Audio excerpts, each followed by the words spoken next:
Et cette troisième et dernière partie pour l'émission Décideur Corporate Finance dédiée à la transmission d'entreprises familiales. Nous accueillons sur le plateau Nicolas Matz. Bonjour Nicolas. Bonjour Mathieu. Vous êtes consultant patrimonial au sein de Cyrus Conseil, donc leader du marché sur la gestion de patrimoine. On reviendra avec vous dans un instant sur ce sujet que nous traitons aujourd'hui. Je me suis préparé, j'ai écouté les conseils de mes conseils et j'ai anticipé la succession de mon entreprise familiale. Manque de bol, dans les faits, ça se passe différemment pour un élément interne ou externe à la famille ou à l'entreprise, ça se passe différemment et il faut s'adapter. Comment faire, comment adapter son Dutreil ou évidemment derrière sa succession.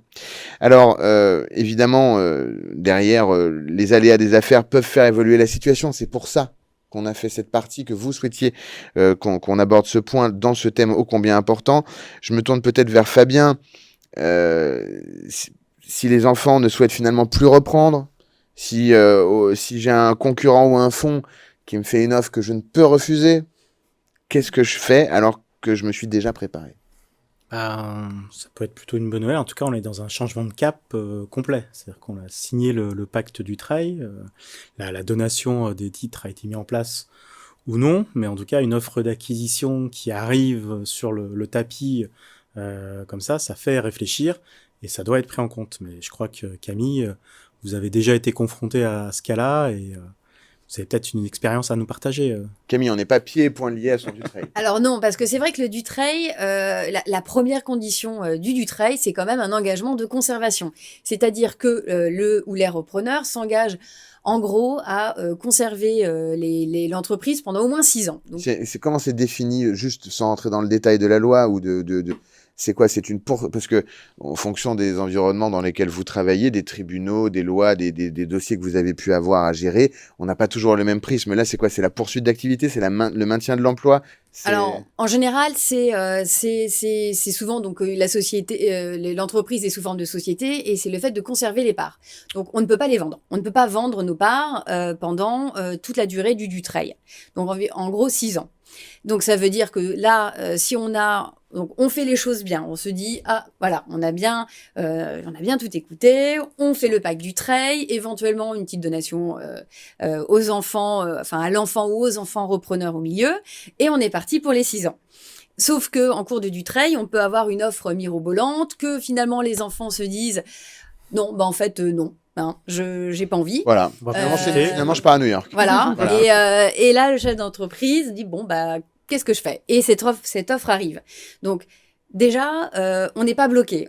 Il faut pas se dire je fais pas de Dutreil parce que je vais être bloqué pendant 6 ans, j'aurai pas le choix. Non, en fait, ça s'arrête un Dutreil. On peut s'arrêter. Il y a des conséquences, mais on peut l'arrêter. On n'est pas tout ce qu'on a économisé fiscalement, on va devoir le payer en fait. On va devoir revenir en arrière. Même. Voilà. Mais l'intérêt, c'est que si on arrête ça parce que on a une offre de folie, on va avoir les moyens en fait de le payer. C'est toujours pareil. Soit on arrive en fin de Dutreil et on peut se dire, voir si on a le temps d'attendre la fin du Dutreil et on fait la session derrière. Alors ça, c'est dans le meilleur des mondes. C'est marrant, 6 ans, c'est presque une durée d'LBO en fait. Ouais, là. C'est ça. Donc, je passe aux enfants qui ont 6 ans pour maximiser la valeur en vue d'une session. Voilà. Je veux dire, on peut, mais oui. Voilà. Et là, c'est très bien, tout le monde est content, tout le monde a prêt à des liquidités, et c'est vrai que le chef d'entreprise peut partir tranquillement en retraite. Voilà, c'est fait. Le problème, c'est que quand on est en début de Dutreil, qu'est-ce qu'on fait? Voilà, on a l'offre 1 an, 2 ans après, qu'est-ce qu'on fait? Donc, c'est un calcul. Il faut calculer combien ça me coûte. De rembourser Ces ses exonérations ou ses abattements. Voilà. Versus combien je vais avoir sur mon compte. C'est ça, au final, par rapport à si je le garde. Donc, c'est toujours pareil, tout est subjectif, tout est voilà. Mais ce que, en tout cas, on peut le faire. Donc, il faut avoir une offre sacrément solide parce que on peut quand même dire à quelqu'un qui est intéressé, qui a formulé une première offre sympathique, qui nous encourage même à l'envisager, on peut lui dire reviens dans 4 ans. Reviens dans 4 ans, on se reparle dans 4 ans, on sera encore plus beau, plus intéressant. Et c'est plus après ou ça permet aussi que ce futur repreneur puisse déjà commencer à entrer dans la société, à travailler dedans. Tout est possible. Alors donc conservation des titres, 100% des titres, ou j'ai le droit de faire entrer un minoritaire et à hauteur de combien dans un Dutreil? J'ai le droit de faire entrer un minot? Là aussi, ça dépend. Tant que les conditions de base sont respectées, on peut le faire. Et puis, ça dépend aussi, parce que le Dutreil ne peut porter que sur certaines parts. C'est important, Camille, ce que je vous dis. Là, dans les 6 premières années, j'ai mon offre que j'ai vraiment envie de regarder. Au bout d'un an seulement, il me reste 5 ans où je suis obligé de garder mes titres. Je peux dire, tu peux prendre 10 points et ça me préserve mon Dutreil dans sa globalité. Alors, ça dépend comment on a monté le Dutreil. Là aussi, c'est ça. C'est pour ça que c'est un peu... Ou c'est pas possible. Ça peut être possible si c'est pas les parts qui sont cédées sont vraiment minoritaires et qu'elles ne font pas l'objet de l'engagement de conservation justement du Dutreil. Donc ça veut dire qu'on peut imaginer pour se prémunir et encore une fois même anticiper dans le cadre du Dutreil, parce qu'il faut toujours anticiper, de faire peser cette obligation que sur une partie de l'activité et pas toute. Oui, mais c'est quand même la grande majorité qui doit être du tri, puisqu'on doit rentrer dans les... Mais c'est quoi la grande majorité? Voilà, on s'arrête peut-être là-dessus pour pas rentrer trop dans le détail, mais là, je me positionne en tant que dirigeant. Qu'est-ce que c'est la grande majorité? On est en 2/3, ça suffit pour dire que c'est la grande majorité, puisque c'est la grande majorité, ou est-ce qu'il faut qu'on soit à 9/10 et que du coup, j'ai que 10 points que je peux céder à un minoritaire qui voudrait rentrer? C'est quoi? c'est... doigt mouillé, peut-être que c'est un sujet d'interprétation de la part de l'administration, mais pour vous, voilà, ce que vous avez pu observer. Alors, c'est vrai que moi, j'ai jamais vu le cas où, justement, on fait rentrer quelqu'un d'autre pendant le Dutreil. C'est vrai qu'en général... Vous ne laissez pas Camille toute seule, les autres. On est dans la prospective. J'ai pas poli, vous avez mais le droit de me j'ai dire... jamais vu de session voilà, de départ non Dutreillé. Voilà, 10%, ça passe. Non, moi non plus, je l'ai jamais vu. En revanche, sur le quantum qui est transmis dans le cadre du pacte Dutreil, et donc finalement l'autre quantum qui est libre, dont on peut disposer aisément, parmi les conditions, à nouveau sans rentrer dans la technique, mais il faut que, grosso modo, 34% des titres soient Dutreillés. Enfin, il faut que 34% des titres soient détenus pour être transmis dans le cadre du Dutreil. Donc ça peut donner peut-être un ordre d'idée sur le pourcentage de détention qu'il faut avoir pour pouvoir bénéficier du Dutreil. En général, ce qu'on voit, même si j'ai pas vu ce cas particulier comme toi, mais ce qu'on voit, c'est une transmission, pas de la totalité d'une quote-part, parce que les parents ont aussi besoin ou envie de récupérer un peu de cash à la fin, ce qui sera pas le cas dans le cadre d'une donation. Donc on a une donation sous Dutreil partielle, pas de la totalité des titres. Et en général, voilà, donc les parents peuvent garder 10, 15, 20 points et le Dutreil fonctionne. Oui. Ok. Vous savez donc que dans le cas où, ce qui ne nous concerne pas, ce qui ne vous a pas forcément concerné récemment, mais ça peut arriver, que vous avez mis en place votre Dutreil et vous avez un investisseur financier, un investisseur industriel, un concurrent qui vous fait une très belle offre, vous avez cette opportunité de lui dire prends déjà 10 ou 15%, apprenons à nous connaître et nous verrons ensuite, d'ici quelques années, comment ça se passera, tout en bénéficiant du pacte Dutreil. Merci infiniment. Camille, je vous ai coupé sur ce point, mais je ne sais pas si vous aviez terminé sur justement cette partie Dutreil ou si c'était bon. Le rappel des droits de donation, prix de cession, c'est bon ? C'est tout bon. Magnifique, merci beaucoup. Pauline, cette situation, c'est du coup finalement presque une opportunité de voir le pacte changer, en tout cas la situation changer, puisqu'on peut tout adapter à peu près ce qu'on veut. On a ce risque de devoir rembourser ces abattements et ces exonérations, mais on a vu qu'il y avait quand même pas mal de choses qui se cachaient derrière cette réalité du changement de paradigme et de situation. Bah oui, Camille l'a dit, hein, effectivement, c'est pas parce que on a mis en place un pacte Dutreil, a fortiori quand on n'a pas encore donné, mais plus probablement lorsqu'on a déjà donné, on peut rétropédaler. Et la remarque très juste, c'était de dire, bon, par contre, il y a des conséquences, elles sont fiscales, et les conséquences fiscales, c'est de devoir payer les droits de donation qu'on aurait dû payer au moment de la donation, donc sans l'exonération de 75%. Donc là où il faut faire les calculs, effectivement, c'est quid du montant de droits de donation complémentaires que je vais devoir payer, quid de la plus-value de cession que je vais également devoir payer sur la différence de valeur entre les titres à la date de la donation et les titres à la date de la cession, à ce repreneur qui formulerait une offre exceptionnelle. À mon sens, il faut vraiment qu'elle soit exceptionnelle. Ça dépend des valeurs, ça dépend des chiffres, il faut poser les calculs, mais il faut vraiment que l'offre soit exceptionnelle, qu'on ne puisse vraiment pas la refuser pour rétropédaler. Mais en tout cas, c'est possible. Ou à rentrer en minoritaire, comme on vient de l'évoquer. Oui. Merci beaucoup, Pauline. Un point pour terminer. Non, Donc, ça y est, ça passe- ira. nous passions à Nicolas, puisque bon, là, vous êtes bien battus toutes les deux sur ces questions qu'on vient de se poser. À ma droite, un petit Technique. peu moins de bruit ces dernières minutes. Nicolas, je me retourne vers vous. En post-session, en donation, comment on accompagne le chef d'entreprise dans la réflexion au sujet de son train de vie et de ses nouveaux projets de vie? Au-delà de la question qu'on vient de se poser sur les changements liés à l'impact du trail, les changements de situation, c'est aussi une belle façon de clôturer peut-être cette émission parce que je disais en introduction, c'est l'opportunité pour le dirigeant, la dirigeante, de commencer à se projeter vers d'autres choses, que ce soit du give back, comme on le voit beaucoup outre-Atlantique avec de la philanthropie, que ce soit d'autres engagements, que ce soit effectivement du pur plaisir dans le Var ou ailleurs. On parlera beaucoup du Var sur cette chaîne télé. Et voilà, donc comment vous l'accompagnez, ce chef d'entreprise, cet homme, cette femme, dans cette réflexion pour sa vie d'après? Je pense que le premier point, c'est que l'après-transmission, il est tout aussi important que la transmission elle-même, et il doit être envisagé en amont également. Il faut trouver un équilibre, je pense, pour le dirigeant, entre bien transmettre son patrimoine professionnel et bien préparer sa nouvelle vie. Ça demande quoi comme premier travail? C'est d'identifier ses projets de vie.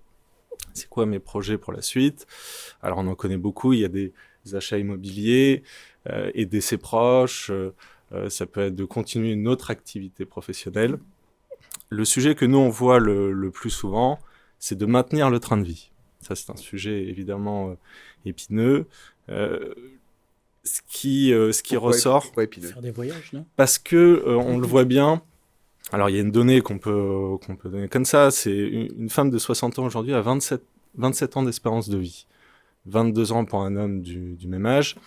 Et évidemment, les générations qui vont suivre auront des espérances de vie de plus en plus longues. Donc cette fameuse nouvelle vie, elle va être de plus en plus longue. Et donc quand on doit assurer un train de vie sur 20, 30 ou 40 ans, c'est un enjeu. Hein. Donc c'est un sujet qu'on doit tout le temps traiter sur l'après-arrêt d'activité. Bien sûr, il y a d'autres projets de vie. On peut penser, on en voit de plus en plus, des projets de fonds de dotation ou de fondations. Qui sont plus uniquement réservés à des grands institutionnels ou des grandes familles, ça c'est démocratisé. C'est vrai, ça, une fondation aujourd'hui, alors démocratise. On peut, avec un patrimoine de quelques millions d'euros, on peut avoir alors il y a l'engagement personnel, parce que la fondation fait quelque chose, mais c'est plus l'apanage des grands. Grande fortune. Non, c'est tout à fait accessible. Alors là, c'est vrai que ce sont plutôt les avocats qui vont statuer là-dessus, mais on va davantage aller sur des fonds de dotation quand on est sur des moyens peut-être un peu moins importants. Les fondations, les engagements sont pas du tout les mêmes, mais le fonds de dotation va être tout à fait être adapté à une famille qui a envie de travailler un projet caritatif et d'y associer tout le monde, les enfants, les petits-enfants, tout le monde. Et ça, nous, au quotidien, on le voit de plus en plus, et ça fait partie de ces projets qu'on doit travailler. Tous ces projets nécessitent à un moment donné des moyens. Donc, il faut bien structurer sa stratégie d'investissement après cession. La première étape, c'est d'établir comment bien structurer une stratégie d'investissement. C'est un peu la question qu'on peut se poser. La première étape, c'est de définir un cahier des charges, ce que nous on appelle un patrimoine cible personnalisé. C'est une feuille de route. C'est quel patrimoine objectif je me donne à court, moyen, long terme. Ce patrimoine cible, c'est pas simplement additionner des solutions d'investissement les unes après les autres, c'est de créer une allocation d'actifs fonction des projets de vie qu'on a identifiés préalablement. Fonction des choix qu'il veut finalement. Oui. Ce qu'il privilégie, si c'est la famille, si c'est autre chose, si c'est effectivement l'immobilier, si c'est... Et de façon un petit peu, je sais pas, bête et méchante, on pourrait se dire que effectivement, en fonction de mes placements, je vais avoir des intérêts qui vont me permettre de vivre. C'est ça un petit peu ce qu'on est en train de se dire. C'est voilà, je vais essayer de pas taper dans le capital, de le placer à peu près comme il faut, de gérer mon risque pour faire en sorte d'avoir un je sais pas, un 6, 7, 8, 9% net, peut-être 25% grâce à Cyrus, j'en sais rien, mais c'est en rigolant, mais voilà, d'avoir mon 7, 8% net fin d'année, 7, 8%, ça fait 160 000 euros par an si j'ai 2 millions d'euros à placer. C'est ça dont on parle, Nicolas? C'est exactement ça, mais c'est pour ça que l'étape d'identifier les projets de vie, elle est importante, parce que qu'on ait besoin ou pas besoin de train de vie, parce que c'est le cas général, mais des fois on n'a pas besoin de train de vie, la stratégie va être diamétralement opposée. Donc nous, le rôle, c'est de le co-construire avec le dirigeant, c'est de l'associer à la décision, et on voit bien que quand on passe par cette étape, et c'est l'enjeu un peu ici, c'est que cette nouvelle vie, elle crée quand même psychologiquement un choc. Donc il faut apporter aux dirigeants de la sérénité, je crois que ça a été dit un petit peu plus tôt, la sérénité et surtout lui simplifier la vie. C'est notre rôle à tous ici, mais pourtant il faut y arriver. Et le dirigeant en a besoin, parce qu'il y a d'autres sujets qui l'occupent, donc nous, il faut qu'on lui simplifie la vie sur ces points. Une fois qu'on a cette feuille de route qui va finalement nous suivre tout le temps, il faut trouver les solutions d'investissement qui vont être adéquates à cette feuille de route, et il va falloir identifier les moteurs de performance. On aime bien dire ça. Qu'est-ce qu'un moteur de performance par rapport à une performance? Les moteurs de performance, c'est quelles sont les classes d'actifs ou les sous-classes d'actifs qui génèrent de la performance dans un contexte donné. Évidemment, ces moteurs de performance sont changeants. Ce que je dis, des cycles. En fonction des cycles. Il y a 2 ans ou aujourd'hui, on dit absolument pas la même chose. Et peut-être que dans 1 an, je vous dirai, j'aurai un autre discours. On peut donner des exemples concrets. Alors, on se fait 5. Je vais vous poser des questions. Et vous me dites, on prend pas. Ou on prend beaucoup, on prend un peu, alors. Ah bah, ça, c'était pas préparé, chers amis. Mais étant donné que le but, c'est d'abord de vous informer, on va bien rigoler. Alors, immobilier. L'immobilier, après l'immobilier, on parle des marchés immobiliers. Voilà. Immobilier, on va dire, vraiment locatif, déjà. L'immobilier locatif, on prend parce que l'inflation est quand même toujours assez élevée et on sait que les loyers sont indexés sur l'inflation, en partie. Donc on fait. Que tant que les taux sont élevés, il y aura moins d'acquisitions, donc plus de locataires, et que du coup, ça devrait là aussi aider ce marché-là. Exactement. Donc si on a de l'argent à dépenser, pas trop de dettes à lever, l'immobilier, on prend. Il faut peut-être juste aussi dire, il peut y avoir Fabien, oui, évidemment, Fabien, on parle d'immobilier. peut avoir un rôle social. Il ne faut pas oublier aussi, on parle là, d'optimisation fiscale, on parle d'économiser des impôts. Je pense que je ne vais pas être contredit, mais l'immobilier n'est pas forcément toujours le plus intéressant. Il est forcément très taxé en France. En revanche, le dirigeant peut avoir peut-être 2 objectifs par rapport à l'immobilier, en tout cas s'il le souhaite. C'est un rôle social, parce qu'on manque cruellement de logements, il faut loger les gens. Et 2, l'immobilier, par rapport peut-être à d'autres placements, permet de conserver peut-être une activité. C'est-à-dire que l'immobilier, ça se gère. C'est pas juste comme ça. Et donc, pour les gens qui ont une accointance avec l'immobilier, il y a ces 2 aspects-là. C'est vrai. Voilà. Mais qui sont, du coup, dans les moteurs de recherche et de motivation, c'est pas forcément l'optimisation ou le rendement maximum. Il y a peut-être ça, parce qu'encore une fois, l'immobilier, on tape dessus quand même pas mal. Donc. C'est vrai. L'IFI existe toujours? Pas dedans, chers amis. Je ne vais pas voir des yeux qui se lèvent au ciel. Alors, je ne vous ai pas oublié, Nicolas. On a parlé d'immobilier. Allez, le CAC. On va dire les actions. Les actions, mais alors je me mets sur le CAC, parce que si je vous avais dit les actions, vous m'aurez dit, mais il y a moult actions.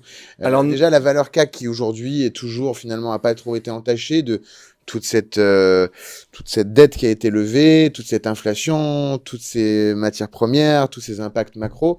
Le CAC se maintient toujours à des niveaux tout à fait respectables. Est-ce qu'aujourd'hui, on achète le CAC? Alors sur la partie financière, c'est pas forcément la classe d'actifs qu'on va privilégier, même s'il faut toujours faire un peu d'action, mais on préfère attendre un petit peu d'avoir plus de visibilité sur 2024, où finalement on a quand même beaucoup de points d'interrogation. Alors, on entend beaucoup de choses, qu'on est arrivé à un plafond de hausse de taux, et ça c'est très corrélé avec les actions, donc il faut l'analyser ici. On est à un plafond, on le sait, pas plus tard qu'hier, où on a vu que les États-Unis, pour la 3e fois consécutivement, annonçaient un statu quo sur les taux. Donc ça c'est quand même important. La Banque Centrale Européenne va se... La prochaine annonce, le prochain trimestre sera décisif, parce que ce sera peut-être la dernière ou l'avant-dernière fois que la Fed pourra prendre une décision, et le faire en restant assez éloigné des élections présidentielles qui arrivent en 2024. On attend la Banque Centrale, enfin les différentes banques centrales, et notamment européennes là, aujourd'hui. Évidemment, si on a des baisses de taux, tout le monde préconise ou envisage des baisses de taux l'année prochaine ou 2025. On n'a pas de certitude sur la date, personne ne pourra vous le dire, mais c'est la tendance. Quand on a un plafond, on se dit bien que ça a baissé. C'est sûr que si les taux baissent, les actions, Ça va être les premiers bénéficiaires avec l'immobilier. Mais pour autant, on n'a pas de visibilité, donc on préfère attendre. Et les actions, on y va progressivement. Progressivement, Et on rentre à plusieurs moments du marché. On y va sur des segments, sur des valeurs qu'on a vraiment envie de suivre. Pourquoi pas des entreprises familiales d'ailleurs qui pourraient être cotées. Exactement. Minima avoir un flottant minoritaire comme certains groupes l'ont. Private equity. Le private equity, alors dans le non-coté, en ce moment, on privilégie la dette privée plutôt que le private equity. Okay. Qui a un super rendement. Oui, et puis qui est porté par des conditions de taux extrêmement favorables. Le private equity, bien sûr qu'on peut faire, c'est avant tout une classe d'actifs de long terme. C'est l'économie réelle. L'économie réelle. C'est une classe d'actifs qui se développe fortement. Complètement. Il faut en faire, mais c'est vrai que la dette privée, on a des conditions sur la dette privée qu'on n'a pas eues pendant très longtemps. On en rêvait même, et aujourd'hui on l'a, surtout qu'on est à un plafond, donc c'est le moment d'en faire. Donc on va peut-être plus privilégier la dette privée. Et le private equity, on fait, mais on va aller sur des segments d'entreprise peut-être un petit peu moins importantes, c'est-à-dire qu'on va être davantage sur du mid-market que sur du large, parce qu'on a plus de transmission sur ce segment. C'est peut-être un peu plus sécuritaire. Et pour ceux qui ne sont pas forcément complètement connoisseurs, donc le private equity, vous investissez dans des fonds qui rachètent des entreprises dans le but de les revendre. Le private debt, sont des fonds, c'est les mêmes fonds souvent, ou d'autres pure players, qui investissent au moment d'une transaction de private equity pour financer le deal ou à des moments ad hoc pour financer ces entreprises. Donc d'un côté, vous êtes dans l'equity, dans les actions, vous prenez le risque aux côtés du fonds, qui est encore une fois un acteur professionnel qui investit dans cette boîte-là, certainement avec ses raisons. De l'autre côté, vous n'êtes pas dans l'equity, vous êtes dans la dette, c'est cool, mais vous êtes en junior. Donc les taux d'intérêt du private debt sont plus élevés, mais vous êtes remboursé après les banques classiques. Donc voilà, risque égal rendement, et donc si vous vendez une dette à 10%, c'est certainement qu'il y a une raison, si les gens vous l'achètent. Et parfois un même fonds peut être aussi bien sur la partie dette que sur la partie private equity. Exactement, tout à fait. Même opération. Tout à fait, ce qui montre à quel point le dossier plaît au fond, d'ailleurs, puisque c'est du darwinisme à ce niveau-là. Nicolas, un point, j'ai terminé sur les actifs. Est-ce que sur les real assets, on sait qu'on en a pas mal parlé des real assets, mais c'est toujours un peu flou. Qu'est-ce qu'une forêt? Comment ça se passe de ce côté-là? Il y a de l'appétence, les gens vont là-dessus parce que c'est the new pierre. Les real assets, j'en sais rien, ou pas trop, ou ça reste encore assez... Pas forcément plus qu'avant. Nous, ce qu'on sait, c'est qu'en ce moment, les vrais moteurs de performance qui sont mis en avant, sur la partie financière, c'est les obligations. Tout le monde en parle actuellement. Évidemment, c'est un peu la même logique que la dette privée sur les niveaux de taux. On a rêvé d'avoir ces rendements obligataires pendant 15 ans. On était en taux négatif ou en taux presque nul. Donc, il y avait une absence d'obligations dans les portefeuilles. Aujourd'hui, on en fait beaucoup. Et le grand avantage de l'obligation, c'est de pouvoir acter des rendements assez élevés. Vous pouvez avoir assez facilement 5% sur une obligation datée à plusieurs années. On peut inscrire ce rendement sur du moyen long terme avec les conditions d'aujourd'hui. Donc, figer ce rendement. Ouais. C'est ça le plus important. Et on voit bien que c'est déjà en train de changer. Les mêmes solutions qu'on faisait il y a 2 mois, elles ont pratiquement perdu 1% de rendement aujourd'hui. Il y a eu un effet d'aubaine. Il y a une anticipation sur des probables baisses de taux, alors même que les taux n'ont pas baissé. Donc on voit bien qu'il y a un stress qui est possible l'année prochaine sur les taux. On a beaucoup de dirigeants, notamment sur les trésoreries d'entreprise, qui investissent sur des solutions moyen-long terme pour garder ce rendement, profiter de ce rendement qu'on reverra peut-être plus jamais ou dans très longtemps. De toute façon, on ne peut pas avoir un marché qui finance du blue chip, super belle boîte, investment grade à 10%. Ça veut dire que le high yield et toutes les autres derrière se financeront plus. Donc ça ne pouvait être qu'une période. Un dernier point peut-être, Nicolas, pour clôturer cette émission. Et puis évidemment les autres, Camille, Pauline, Fabien. Moi, j'avais un point qui me semblait important et qui nous regroupe tous. C'est que on voit bien que la matière qu'on aborde, elle est complexe. Elle est complexe, elle est changeante, parfois aléatoire. Quand on parle de marché, il y a quand même une part d'aléa forte.